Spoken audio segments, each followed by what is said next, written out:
Swansea Now, 5 villages and 1 community.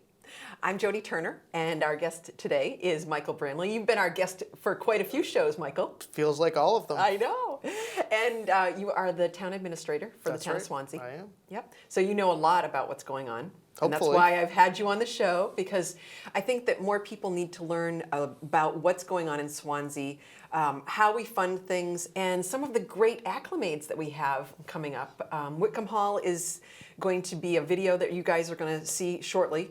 Michael and I are going to talk about a few things about funding and how some of the things are taken care of in the town.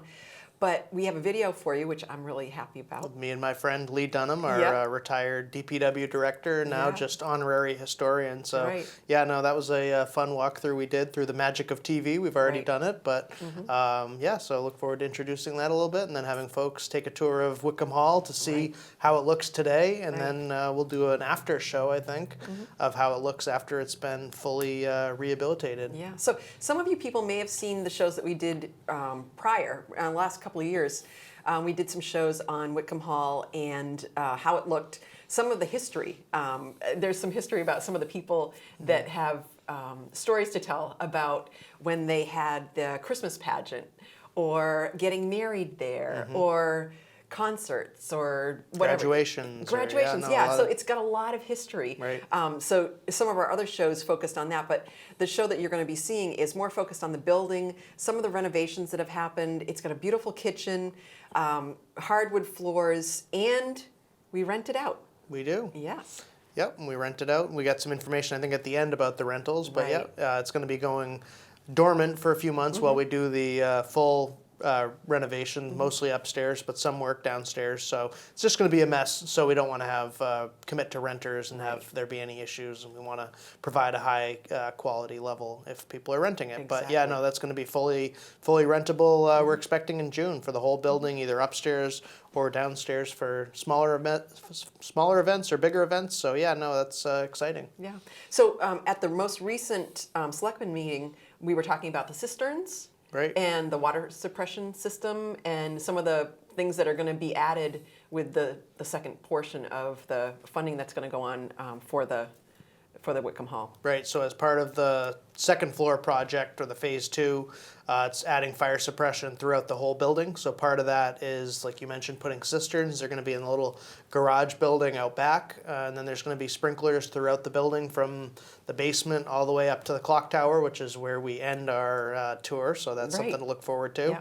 Yeah. So that's a big part of the project, providing ADA accessibility to the whole building. So there's going to be a lift. Again, we show that in the video, or where that's going to be in the video.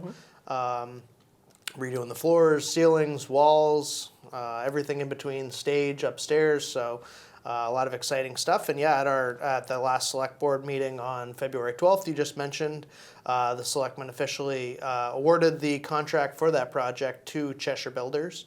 And that total cost was about $590,000. And of that, it's really impressive, and I kind of didn't even really mention it at the meeting and didn't even really think about it until after. But of that $590,000, only about $95,000 is actually taxpayer dollars that taxpayers have put into the Whitcomb Hall Expendable Trust Fund. The rest of it has been donations from just people in town, grants from foundations, and grants from associations like New Hampshire LCHIP. So that was our single biggest funder at $150,000, and that's a competitive grant round. They do it every year.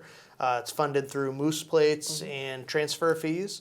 And that was a huge grant that we got in 2018 that really helped put this project to the next level. And we've been working on design and finishing the fundraising in 2019, and now we're ready to get it done in 2020. That's great. So how much was the first portion, how much was that approximately? About $200,000 to $250,000. There were a lot of what we call like in-kind donations of labor, so it made it a little harder to kind of track the actual total dollar cost, but it was in that $200,000 to $250,000 range. And why is it around $500,000 for the second part? Is it mostly because of the suppression system? The fire suppression system is, a significant portion. The lift is a significant portion. Right, that's huge. And the fire suppression is going throughout the whole building, so that's in the downstairs too. So yeah, those are some big pieces. Getting the utilities and stuff to the upstairs for heat and electricity. A lot of the electrical wiring, which Lee talks about in the video, was original to the building or early in the building. So getting that upgraded, it's just a bigger space. Right. The ceiling obviously is much higher. There's just a lot more square footage. There's the stage area, the stairway and all that kind of entrance area. So there's just a lot more square footage, Right. but also the fire suppression is a huge, significant cost. Right. And if you have ever been in the building, you would know what we were talking about, because downstairs it's a much smaller area because it is just a portion, and then there's other rooms around Right. the downstairs area, because you've got the kitchen and the bathrooms, and right. the front areas, which one was a cloakroom and another one is a Small meeting room right now. Right. So what I wanted to talk about today is how we fund these things. So it's not just Whitcomb Hall that we're going to talk about today, but what I wanted Michael to do is explain a little bit about how we as taxpayers will have to pay for some of it, but also some of the grants and the bonds and the in-kind or whatever, what the other options are for funding for projects like this. Because we have Whitcomb Hall, but we'll have other projects that will come up in the future as well. Right. So that way people will know a little bit more about how their money is spent and how things take Things place. happen, Yeah. right? Yeah, so as we mentioned, one of the funding sources that Whitcomb Hall has used has been expendable trust fund. Sometimes they're called capital reserve funds. They're basically the same thing. They're savings accounts, and the town puts away so much money each year, saves up, and then does a project. So that's what the funding source that we've used for the taxpayer portion of this project. We've also, as I mentioned, gotten grants from organizations like LCHIP. I think we outline a lot of those in the video with Lee. But also donations from people in town. The Gamarlo Family Challenge was a significant $50,000 donation, and then the rest of the community matched that donation. So that's another funding source. A funding source that we didn't use for this project, but that we use for bigger projects, like we used last year for road improvements. We're proposing in 2020 for the fire station project. Hint, check our shows out on the fire station project. We got a number of shows on our YouTube channel for Town of Swansea or on Cheshire TV. But bonds are essentially loans, so it's the opposite. So versus saving up, it's like a mortgage. You take out the loan and then you pay it off over a set amount of time. Yep. And so it just kind of depends on the size of the project, the funding source. If we have other grants that can help cover it, maybe we don't need to do a bond. But sometimes for something larger, think over $1 million, we usually end up doing a bond at Yeah, this point. it's huge. Right. It's a lot of money. Because to come it up with. takes, and if you look at the inflation of saving up, you put that money away, you're not really getting interest with the interest rates these days, and it would take us, forever to save up for a $3.5 or $4 million fire station. Right. So that's why we go that route. For something like Whitcomb Hall, we did it incrementally. We started with the downstairs, which, as you mentioned, has already been renovated, and then continued to save up and continued to fundraise and got grants to help cover the rest of the project. Yep. So one of the ways that we as community members can help is by coming to some of the fundraisers. Right. They've had the chicken barbecue. We'll mention that in the barbecue, yep. video too. But there's other things. They've had an art show. They've had other things that have been going on for the benefit of the Whitcomb Hall. Right. And a lot of those things that happen can be matched by grants, Right. like the LCHIP and different things like that. So there's a lot of different ways that money can come about. It's just a matter of what is the best in each circumstance. Right, and we have a capital improvement program committee that kind of takes all the requests from all the town's different department heads and committee members, committee chairs, and kind of funnels those together and tries to make sense of what they think the best funding system is. Ultimately, it's up to the selectmen, so they might tweak things a little bit, but largely they go with those recommendations. They try to have a long-range view, not just think of what's good for this year, but might come back to bite us next year or catch up to us next year. Right, right. Because that's what I really hate to see, is when we put things off, and then all of a sudden you're hit, and now you've got to make a decision on how you're going to fund this. So Right. that's why that committee is so important. Right. Putting things off is problematic, but also if, sometimes we get a one-time benefit. There were a couple funds in the last budget from the state that was approved that gave us some one-time funds that aren't, we can't count on those for long-term. So we use those this year for one-time projects. That's another funding source that I didn't mention is from the undesignated fund balance or surplus. So we have a couple articles this year that are funded from that because we got one-time funds. We want to use them for one-time projects versus if we build them into lowering the tax rate, when those monies run out, then we have to shoot the tax rate up, Right. and we've really just created a deficit in the future. Right, right. So how do you feel about the Whitcomb Hall project? I think that everything has gone along pretty much on schedule, Yes. and well, that's what we hope, cross our fingers. Right. And in May, it'll open, and you'll be able to rent the facility and have income Say coming in June, that way. we're hoping, June. hoping by the end of May to be done, but Yeah. probably June realistically. But yeah, so no, we're hoping people are going to start to see activity over there. Probably by the time you're viewing this, there's going to be equipment being moved in. We're going to have a storage area on site that's going to take some of the stuff that's in there now that needs to go out for the work to be done. So yeah, no, work is there's a lot of design work, and design saves you down the road if you plan. Good planning saves you money down the road versus hoping you'll figure it out, especially in an old building. I think people that have old homes probably know how that can be if you don't count on finding surprises. Right. So, but yeah, no, schedule-wise, we're feeling good. Our architect, Mike Petrovic, has been doing a good job on the project. Cheshire Builders has been great to work with. So we're really excited to get started, get going, and then get it done and have a nice ribbon cutting with L-Chip and all of our other funders. We're really looking forward to getting this project done and getting it open for rentals, like we Yeah, said. it's going to be community beautiful. events. Yeah, it's going to be beautiful. So what if people are interested in, I'm just putting this out there, leaving money to the town? In terms of estate planning? Right, like So- like something like what the Carpenters did with the Carpenter home. So I think usually folks, the way they would do that is to work with the town's trustees of trust funds. They generally administer trust funds, like you mentioned, like the Carpenter home. Lucy Carpenter also left a trust fund.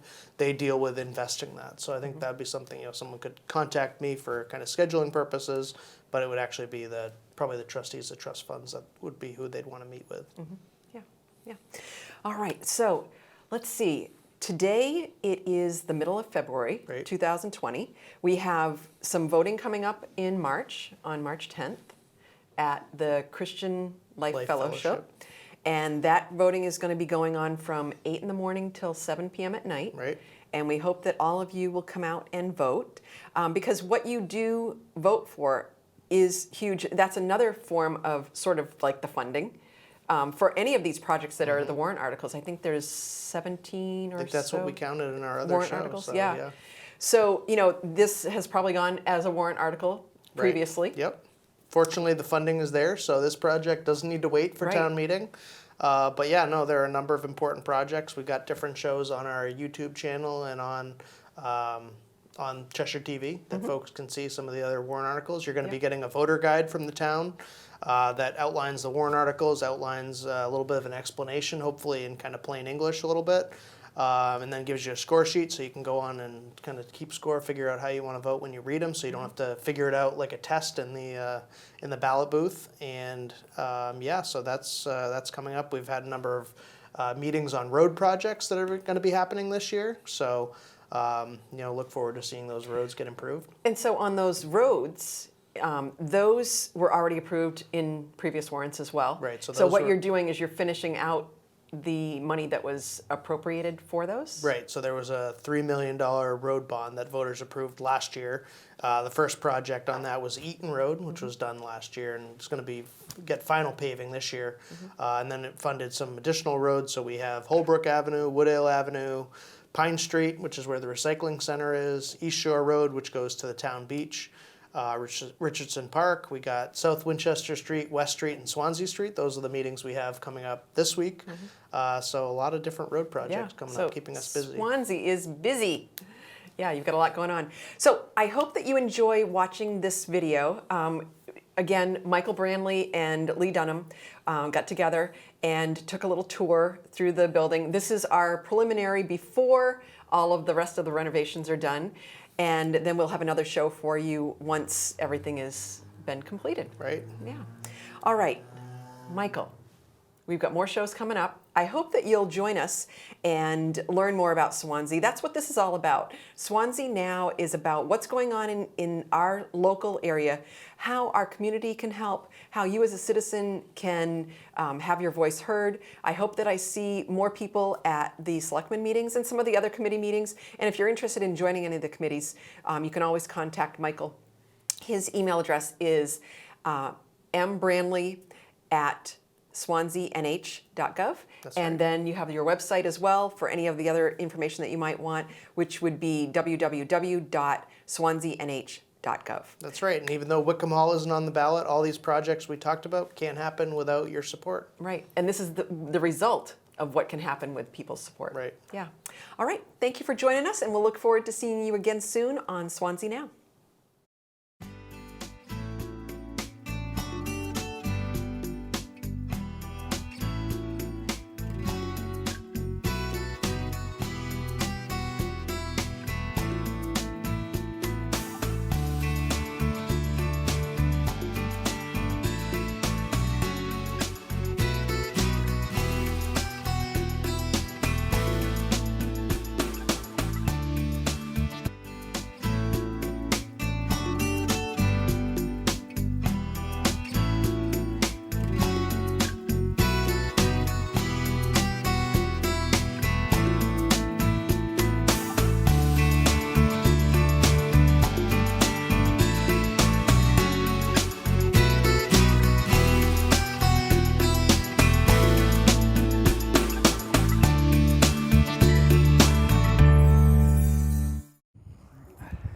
Hello there. This is a meeting of Swansea Now and Swansea Then and Now. I'm Mike Brandley, And I'm Lee Dunham.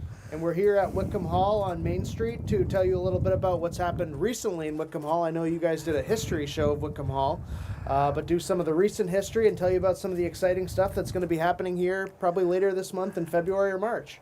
So this should be interesting, huh? That's what we're hoping. So All right. Follow us inside. All right, here we are in the dining hall, if you will, the first floor of Wickham Hall. And if you haven't been in Wickham Hall before, let me just give you a little bit of history of how this came to be. Back in the early part of the 1900s, as in 1915 or so, 1914 our town hall burns, and we go through a whole series to get the town hall that you see today. So that sort of irked West Swansea a little bit because they wanted it over here, and they wanted a two-story one instead of the single-story. Well, Wickham Hall was created by George Wickham, who lived just next door here, who was a pail and bucket maker, manufacturer, owned land, timberland, and had made a lot of money in his latter years. And he offered to the local Grange, there was a Lincoln Grange, not many people remember that, over here in West Swansea. And they were meeting across the street at the old Universalist Church, and they wanted to buy that. Well, George offered them a deal. If you can raise $1,500, I'll build you a hall you'll never be ashamed of. They did that in a half an hour. They raised over $1,500. And here we are. This building was built in 1916. This hall you see here today, the Wickham Hall Committee that was created, 2011, I think it was, started the process to bring this hall back into being. It had been closed since, I think, the 1980s or so. Is that Yeah, I think it was 87. Fire department came in and said, it really doesn't meet the life safety code to have as many people in it. And that brought us to a committee. That committee didn't really come up with a means, so it's set for all those years as a storage facility, really. And then, as you mentioned, in 2010, 2011, the Wickham Hall Committee got started. Do you want to talk about some of the folks that have been on that committee, including yourself? Oh, yeah, myself. It started out with the chairperson being Nancy Carlson, one of our select persons at the time. She got the ball rolling again on a second Wickham Hall Committee. that looked into what we could do and how we could bring this building back and what it could be used for. Because you got to educate the public, because it's a public building, and public funds were used in some of this. But we want to talk a little bit about where else the funds are coming from, so you get an idea of how diverse the money fund is. This hall was built for $12,000 back in 1916, and you won't find any committee member that thinks, it should cost as much as it's going to cost. We're talking upwards of $500,000 to redo this building. Yep. And all of us think that's crazy money, but it has to do with code to make this hall safe. And so in that, the committee has really worked hard to pull together funds from foundations, grant funds from actually the L-Chip Foundation. That's the biggie that really pushed this effort over the top. And the other part that we really want to acknowledge is the community at large who has come to all the fundraising events. Some of the fundraisers that the committee has undertaken over the past years, like the number one that I have to talk about is the Chicken barbecue. yeah, the Wickham Hall Chicken Barbecue. Every August, we've been doing that for 5 years, 6 years. Every August, and every once in a while that moves into the Labor Day weekend, but it's like 200, 300 people every At least, year. yep. And we Great can't. event. It's out on the lawn. It was being held before the building Yeah. was even reopened. We were doing it out on the lawn. Now people can come in here for dessert, use the restrooms, so that's great. Oh yeah, we started out with outhouses. Yeah, I'm sure that was fun. popular. But that's the biggie that happens every year, and I hope the committee keeps that going, because it's not just a fundraiser, and it's not our biggest fundraiser by any means, But but it's a great community event. it's that feeling of what this building was back 100 years ago, getting everybody together. We've had art shows from different artists in town. John Trainer was the biggest one. That raised over $9,000 for this hall.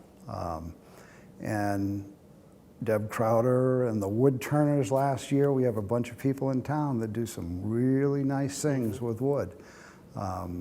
So over the course of time, the art shows, we did a murder mystery dinner theater. Boy, that was fun. Lee wasn't the murderer, fortunately. No, and we all survived to tell about it, so. That's good. Yeah, and so as you mentioned, Lee, in 2016, the building came back online for the downstairs, so that was kind of phase one of the project. And what we're going to transition into now is talking about phase two, which is that big Yeah. cost that you mentioned. Most of the work is going to be done upstairs, so we're going to leave this room in a minute. The main work here is going to be adding some sprinklers in this room. Sprinkler system and then that lift system. Right, so. and let's go take a quick look at that side room. When you walk in Wickham Hall, there's two rooms on either side. The one on the left side is used for small meetings. The one on the right side, which we're in now, Yeah. has mainly been used for storage, as you can see. But Lee, why don't you talk And about what's going to happen in here? you're actually seeing one of the original rooms here. I mean, it's, we think is, well, the plaster is here, but it's all sooted up. This room is sort of untouched. It was a cloakroom, as you can see. These are all little hooks all around the room. And this was untouched in the downstairs restoration because we knew we wanted storage in here. Now we're talking a lift, and you might look and you see this hole in the ceiling up above us. That was done to try to find out the structure of the building, and we found a nice carrying timber up here. So that really dictated where the lift system could go. So at one point, the lift was going to actually go right in here and have a door into the main room we were just in. Now we're going to be moving it over here so we don't have to impact that timber there. And there's one other important thing on this side of the building. And if you don't know anything about clocks, old clocks that don't run with electricity or batteries, they have a weight. Well, a big clock has a big weight. And you'll see this little structure in this room. You'd see it upstairs in the same room that we have above us. That's where the weight goes down, all the way down to basement. from the top, from the clock tower. So, So- with that, we will go upstairs.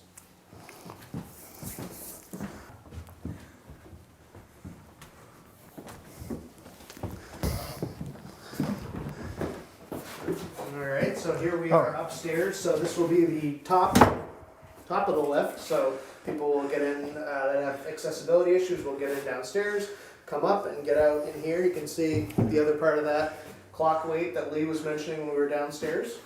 And this again was used as a cloakroom for the large, grand ballroom, if you will, or whatever, upstairs. This is pretty much untouched. So as we go through here, you're going to see what was here many years ago. Hopefully not the same pink color, I don't know. We don't know about what the color was. They're going to be working with that. So let's go into the room. In 1916, this was the best second floor hall that West Swansea had, or Swansea for that matter. The previous halls that they had, the Evans House, which is where Nick's restaurant was for a number of years, had a ballroom up on the second floor or third floor, I forget which, and it had one way in and one way out. So it was called the Fire Trap back then. So this building had two ways. You had the grand entrance up the front stairways on both sides, and then you had the back exit. Now, the other thing that I want to show you about, in 1916, this building actually had exit signs. It had electricity. So you're going to see things like here's the old exit sign. Now, the plate that was on the front of it probably was glass, and it's no longer there on any of them. You can see the one on the back hall, too. So in this room here is where the bulk of the work of the Phase 2 rehabilitation is really going to take place. So the tin walls and ceilings are all going to be rehabbed and repainted, treated. Going to have sprinkler and fire suppression system in here. We talked about the lift. The floors are all hopefully going to be refinished and look grand like they do downstairs. The stage is going to be rehabbed. We'll maybe get a different shot and show you the balcony area, which is a really cool space in this building. But we're going to have a hall that can seat 200 to 300 people, and really one of the larger halls in the town, certainly the largest one the town's going to own. Yeah, and if you can think of all the things that have happened in this building right here, this room was where 8th grade graduation happened from the inception once this building was put in. So a lot of people have, those memories. Even in my day, in the 70s, early 70s, well, actually it's the 60s, probably late 60s, we had a Christmas program. We came over from Cutler School. All the kids walked from Cutler School and up here and did our program and then walked back. So here we are up on the balcony. You can see a lot of the areas on the ceilings and the tin ceilings where the paint and stuff is really coming off. So it'll all look beautiful once it's rehabbed. And this space will be usable once the fire suppression system is in here. A lot of buildings like this, sometimes the balconies aren't able to be occupied, but this space will be able to be used. We'll be able to, yeah. This up here, the balcony, a lot of people don't, they worry about balconies. But there will be a little safety railing here. Yeah. You can see it's only about knee high, so it could be dangerous, but there's going to be a small safety railing to help make it a little bit safer. Here we are from another angle on the balcony. You can see that clock weight again, consistent through each floor. These windows kind of cut off by the balcony. I think that's kind of a neat touch. You can see the glass below the... And why would you have that? Why? Because you look on the outside, the windows are exactly the same all the way across. Right. Now, inside, not so much. A little creative. I'm a symmetry guy, so I like it. Okay. We came up into this little spot in the balcony where you happen to notice that part of the restoration job here is the the contractor that's going to work on the ceilings has actually come in and done a little bit of work just to see how bad or what it's going to take. So you got a little spot here where they've actually started some work to see how it's going to work. Looks like they're trying a few options. Maybe Yeah. there's some spots on the Yeah, wall. there's some spots on the wall that are done. So that's the process has already started, even though the contractor really hasn't quite begun yet, right? Yeah, and so why don't we talk about that a little bit? So the town has selected Cheshire Builders of Swansea to be the construction Right. management firm. We're using Catlin and Petrovic Architects from Keene as the architect that's designing the project and is putting together the specs. And so we're kind of in the final stages of the design and soliciting quotes from subcontractors. Right, and- we still haven't got that magic. Right, we're hoping to have the number magic yet. total number by next week for the selectmen to approve. Then we're hoping for work to start either later in February, early in March, and then hopefully the project will be done. We'll be doing another show like this late May, early June. And the Wickham Hall Committee, I'm sure, will have a grand celebration for it. So As they should, and so we can recognize all those foundations you mentioned: Putnam Foundation, Haas Foundation, Kingsbury Fund. Let's see, we got the Hubbard Memorial Fund. The I think was it Edna Gertrude She's got a fund, yeah. Hubbard Fund. In New Hampshire LCHIP again. We want to The- mention that yeah. was a significant contribution that really Yeah, helped jumpstart that's the campaign. what jumpstart this because it's what have we raised? We've raised $369,000 in grants, Yeah, at least. and that's just the money from grants.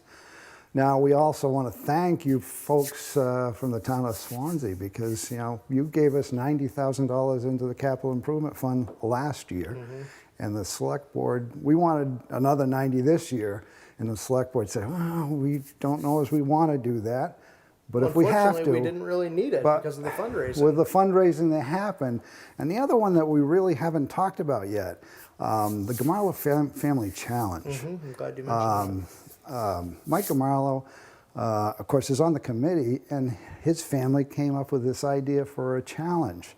And they would give us $50,000 if we raised $50,000. That's $100,000 for this project. And it actually raised more than that. It was $103,000 at last check. And maybe it's more now. I haven't checked recent, but. that. So that was huge to get the community involved, as you mentioned, the taxpayers, but also people making donations and other contributions. Who are some of the other Wickham Hall Committee members we haven't mentioned? I know Ann Badaw's been involved. Scott Ann Self, Badaw, Scott Self, let's see, Marion Gail. Bedard, Gail Wood. Gail Wood, Marion Bedard was on it for a while. Haley Hill was on it for a while. Who else? Jerry Boussier. For Jerry a while. Bussey. We got to talk about Jerry too, because Jerry worked on this building from its inception. When he was a young kid, he'd do stuff for feeding the fires, which were wood burning back then, and just doing other things around the hall. And he was on our committee. Unfortunately, Jerry passed away last year. But the memorial fund for him raised over $700 for this building too. So he was giving all through his life. Remarking at the condition of the ceiling and kind of how it compares to downstairs where we were before. Yeah. Unfortunately, this one was in a good amount rougher shape, but it's hopefully going to look just that much better once it's finally rehabbed. And you think about all the things that have happened in here. One of the first things that happened in this place was silent films. Movies were shown here. But when we're talking pre-1927, that's before talk was invented in movie films. So you would have heard the piano up there playing in the background as you watched a silent film of Mary Pickford or somebody. Well, it's also exciting to think about some of the different events that are going to be happening here, hopefully within the next, certainly this year, between hopefully the town's next deliberative session. We just had that at the auditorium with some technical difficulties. So it'd be nice to have it in our own space in this place that's big enough for certainly what we normally get for turnout. So that's going to be exciting. Oh, yeah. Obviously, private events, weddings, different functions, so And I know concerts. this building was held, voting was actually held in this building downstairs way back when for West Swansea when we had different polling places. So, people in West Swansea are going to appreciate being able to come to meetings here. So, Yep. Maybe We've already been using the downstairs for a lot of planning board, zoning board, selectmen meetings, so it's already really helped demonstrate the use, and that's kind of the benefit of doing a phased project is before you spend, 800,000 or whatever the total cost is gonna come to on a building, you do a little bit and show that it is gonna be used, and it helps build support for the next phase, which is what we're here talking about. right. And boy, I tell you, when people come upstairs, there's a lot of people in town that have never been in here because this has been closed since 1987, I think it was.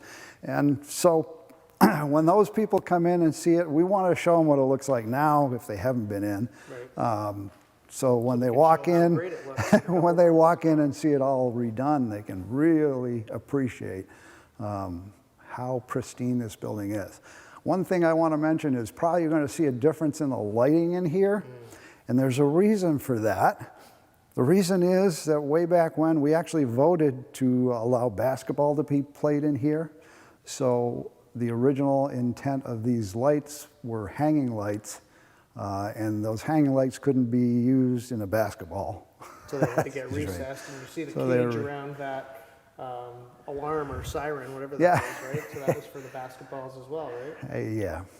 No basketball will be played up here. So again, we'll go Yeah. back to no basketball. But think about it in the day. I mean, I've talked to people about basketball up here, and they say, "Why there?" Well, think about there was no Where else? other place until 1962 when we built Monadnock. There wasn't a gymnasium in town, so this was the closest thing. Let's go back down and go stand near the stage and check that out a little bit. Find my way around.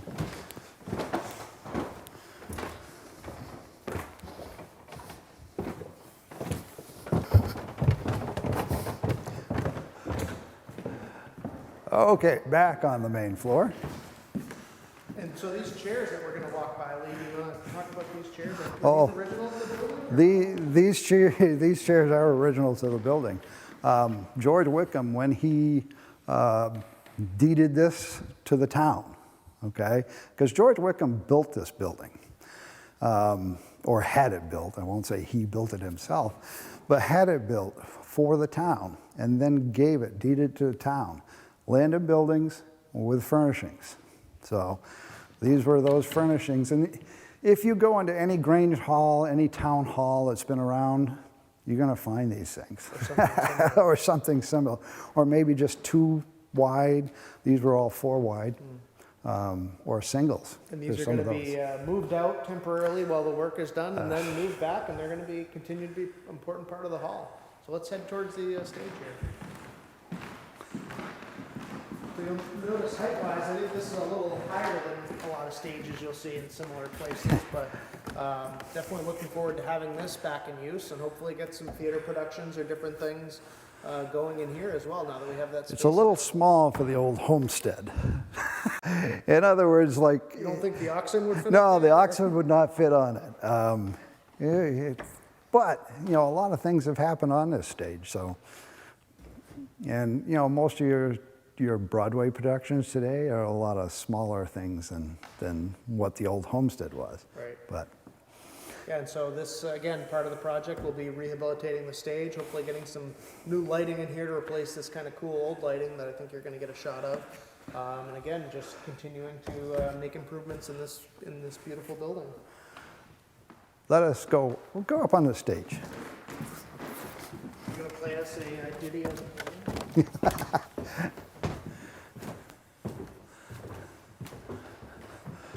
All right, I haven't been on the stage for, I don't know, what, 3-4 years when we stopped the old homestead.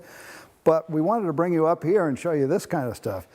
This Henry piano is original to the hall. The committee's idea is that hopefully it can be restored. Well, we're going to see about that, but that'll be totally separate to what's going on with the building. But this actually was bought. You want to know the history of this? This was bought with the money that Dr. Arthur Hopkins sold the house behind us here that was originally on this site. And when he sold it, he made a little bit of a profit. Well, George Wickham Jr., George's son, and Dr. Hopkins put that money together and bought this piano. So that's where the piano comes from. It was originally here.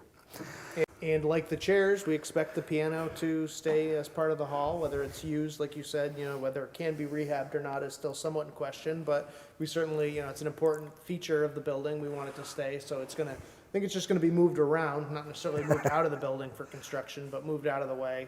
And then again, stay here and hopefully get brought back to use just like the rest of the building. Now, I'll point you to the wrapped up things over on the floor over there. Another thing that was found here and has been just preserved, waiting for this hall to be brought back to life. 2 curtains that hung up here on the stage. One is a portrait of the Thompson Covered Bridge that we do not know who painted it. The other one is an old Grange Hall curtain. And we do know the origins of that a little bit. There was a guy from Exeter, New Hampshire that traveled around to different Granges. What he'd do is he'd say, hey, would you like this curtain? And it was a city scene. And he'd go around and he'd sell advertisements for that curtain. And they would put the advertisements on it. He would paint them on it and bring it to the Grange Hall. So we have one of those. And when we're done with the building and it's heated, then we're going to try to restore that to the point where it can be hung up in the backdrop. So That's great. Now, do we want to take a quick run upstairs to show off the great clock in action? the village clock.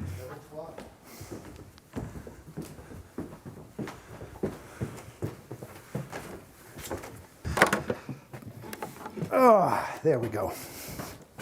So here we are, almost all the way to the top in Whitcomb Hall in the clock tower. Yeah, this is the clock, the Seth Thomas clock. And yeah, you can go up higher and go up into where the dials are. We'll leave that to Scott Self. I think, though. Yeah.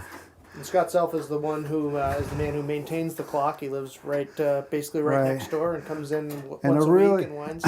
And the really cool story about that is, Scott, if you don't know Scott Self, Scott's our sewer maintainer guy, so he does stuff for that. But he's also a blacksmith. When I first knew him, he was one of the last guys that worked at the Homestead Woolen Mill in their maintenance department. And when we're talking maintenance, we're talking taking care of looms and stuff that had been around for 100 years that you just didn't go out and buy a part for. So Scott was that, he could fix anything. And Gordon Brown, his boss, told him one day, why don't you go up to Whitcomb Hall, see if you can fix a clock? Well, he fixed the clock, and he's kept it running ever since. And he's been doing it ever since. So if he goes on vacation and the clock stops, you'll know he's on vacation, but yeah. He'll be back. He will be back. This clock is actually a true village clock in the fact that, remember, I told you that George Wickham's sort of offer to the people of West Swansea was, if you can raise $1,500, I'll build you a hall. That was done in 30 minutes at an evening meeting. They raised $1,508 in 30 minutes. And they kept it open. That was a lot of money then, too. Yeah, we're talking 1915, 1916, that's a lot of money.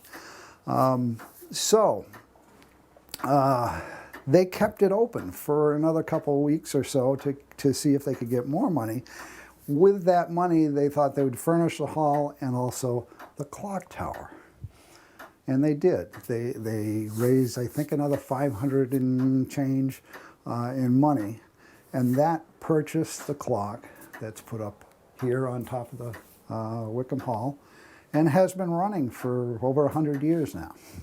Yeah, every once in a while it broke, but it hasn't since, that I know of, that Scott's been maintaining it. All right, for you people that this looks kind of strange and odd for a clock, this is really no different than the clock if you have a wind-up clock in your house. I have an old house and I have old clocks. And most clocks that you have have two places to wind on them. Oop, we're getting ready. We're getting ready to go into its ringing at some point here. But, so it's no different. You have a pendulum that's swinging back and forth. And then you'd wind it. There's two spots to wind this clock also. One winds up the chime, and the other one winds up the clock. And you have weights. We've got a nice weight sitting here. And remember, we kept showing you that chase that goes all the way from the top up here down through to the basement. See this wire right here that goes off through the wall? That's where the weight is. All the way down to the basement. And you could actually change weights. You know, they had different weights to put on, and you know, which would could change how fast or slow the clock goes. But I think Scott's got it pretty well tuned in. What else is in here? This kind of weird thing you see here, to me, that's something to do with the bell. And the bell, we look up just above us as the clock faces. Well, that's not the top, because you have to go one step further to get to where the bell is. And that bell, I believe, if I remember right from looking at the old invoice, is a 300-pound bell. So. And one thing to mention, obviously the main reason we're here is to talk about the upcoming rehabilitation project. The sprinkler system to preserve this building is going to go all the way to the top of the building. Yeah. What most people, fire department guys know NFPA. NFPA is the National Fire Protection Association, and you might not know it, but yes, you might, because you might know the National Electric Code if you're an electrician, or Life Safety Code, and those are all NFPA codes that are in place. And when you sprinkle a building, you sprinkle every location, basement, first floor, second floor, and attic in this cold space has to be done. So if a fire starts anywhere, it'll be kept in check or put out before it becomes a problem. Right, and as part of that system, we're going to have, I think, about 10,000 plus gallons of water in cisterns, actually looking like it might go in the garage out back. At one point they were talking about putting them on the lawn, but now they might be going in the garage. So when we do the after show in a couple of months, we'll show you those cisterns, and they're kind of a cool thing to see too. Yeah, which will give us an amount of water to keep feed those. the system. Yeah, to keep the system going for, you know, however many minutes the code says it has to do. Wickham Hall, in terms of infrastructure, this whole building needed to be redone really well. However, things like sewer system, of course the town put in a sewer back in 1986, and Wickham Hall was put onto that. So that was So no one septic thing. system we had. So that was one thing that didn't have to be dealt with. We just had to redo the plumbing inside the building. Electric-wise, it was all redone. There's some talk about the electric maybe going to 3-phase in here. I don't know where the that's. fire pump Yeah, is, yeah. So that might be a little change, but it was electrified in 1916. So what else do we? The heating system. So we had a new oil hot water furnace. We put in a boiler system. We knew that boiler system was sized to do both second floor and first floor, but we knew we wanted to do something different than hot water upstairs, so that's in the works for an air handling system. Right, we'll have air conditioning. So it'll have air conditioning upstairs.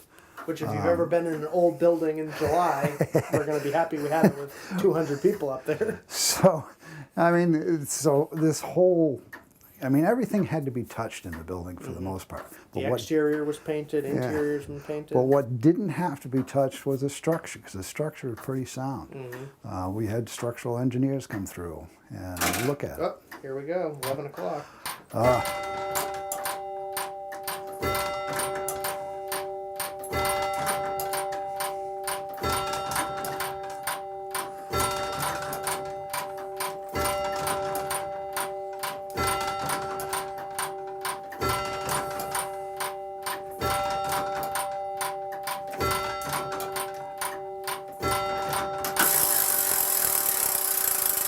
Hey, It's 11 o'clock. Now it's going to sit idle for half an hour and go off in a half an hour. But with 11 o'clock, we have a renter coming in who's going to be renting the downstairs for a party. So it's a good opportunity to remind folks that both the downstairs and then when it's up and running, the upstairs are available for your weddings. We had a celebration of life here yesterday. Yep. Birthday parties, baby showers, a lot of different community events and family events have happened in here, and we hope they continue to. So call Jenna at Town Hall, extension 115. If you'd like to inquire about a date. It's going to be offline for a couple months while we do the rehab of the rest of the building, but come this summer, it's available for your family events. Yes, and call Jenna. Jenna takes care of all the arrangements for this place. And then Ann helps with setup and letting folks in and out and setting up for their events. So it's a great, they're a great team together. And you guys got to see the clock tower. That not everybody gets to see that. Right. So with that, let's get out of the way of the party. Okay.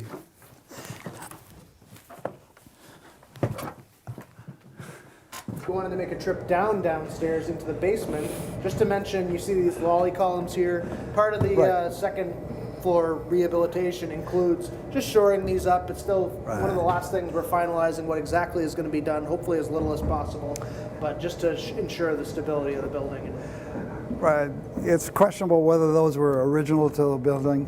You know, you see Part of some the question is what's under them, right? you see some wood here in the middle, and I don't know about that, but the other thing that's kind of interesting, to heat this building in the beginning, 2 wood boilers, or wood hot air furnaces, not wood boilers.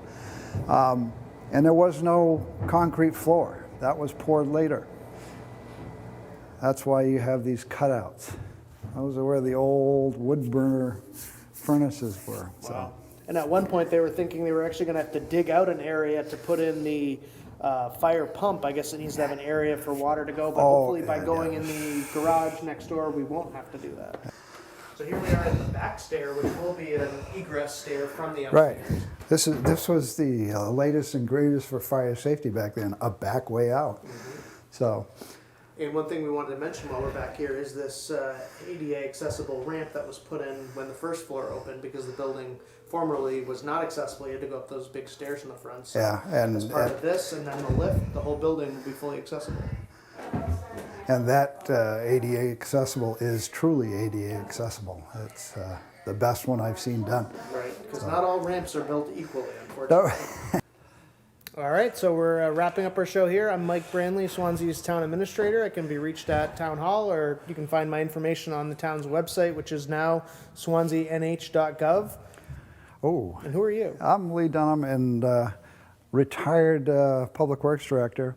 But when you go on Facebook for Wickham Hall, I'm the administrator of that. So if you have questions, send them there. Any question I can answer, I answer right there, then and there. And anything that has to go to Jenna, that's where I forward that stuff. So, and keep your eyes on the website and different sources of news, because we're going to be having a grand opening here, hopefully in June. So we look forward to seeing you there and at some of the other events here, Chicken Barbecue, and contact us for a rental. So. Thanks for watching. This has been Swansea Now meets Swansea then and now.